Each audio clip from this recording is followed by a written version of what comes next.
Welcome back to Calculus 1. We're in Chapter 1, Derivatives and Limits. Section number 1, this is Example 3, the video explanation. The solution to this problem is 6 naught plus 8. So 6x naught plus 8. So let's walk through this problem.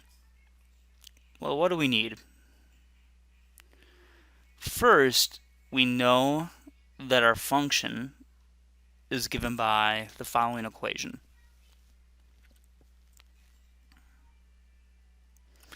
We also see this limitation on the x value that is going to keep it, this means that it's going to be positive. Well, actually, it's more than just positive. It's, let's just erase that. It's non-negative because I can't say positive because it could be 0. So it's non-negative. That just means that the time can't be negative, and that makes sense because x is measuring our time. So let's draw out, just like we have been doing, here's our curve.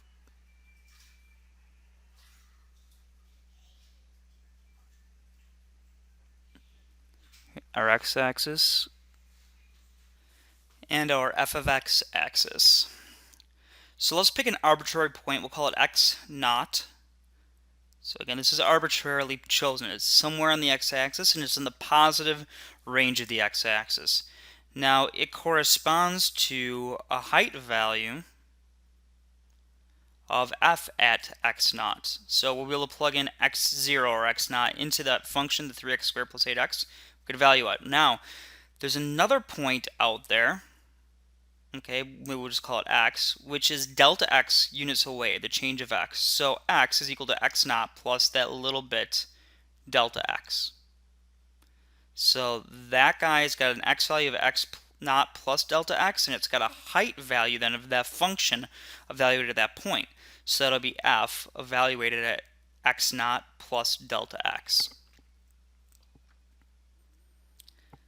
So now the average rate of change was given by excuse me, delta y, which is equal to the function evaluated at x naught plus delta x minus f at x naught. Of course, we're going to divide that by delta x.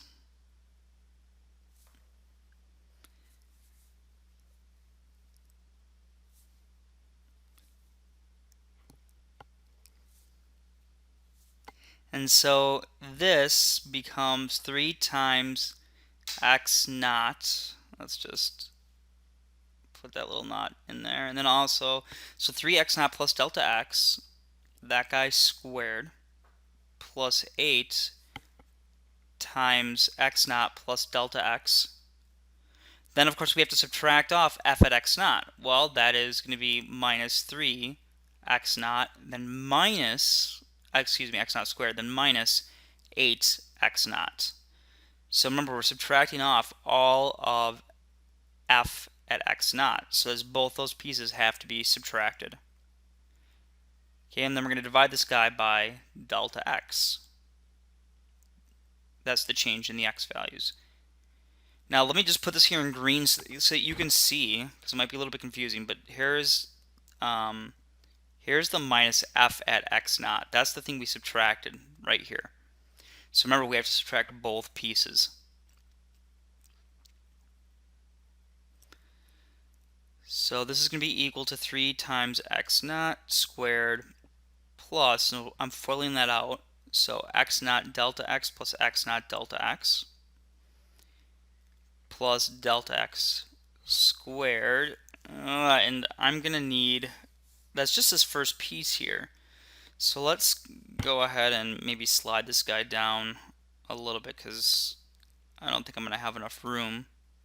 So we'll put it over here. Why? Because we need more room.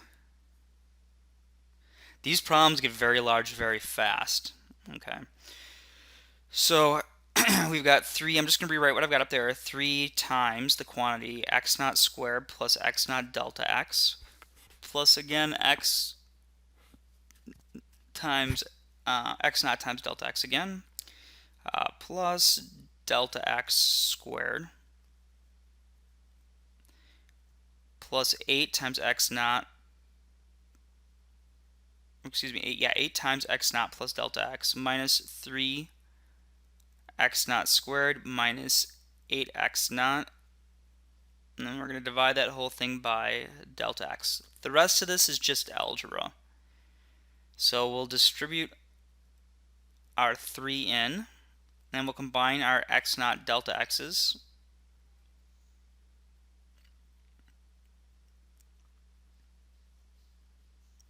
We'll distribute our 8.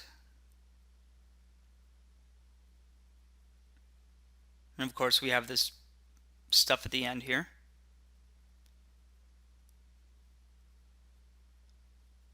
We gotta divide that guy still by delta x.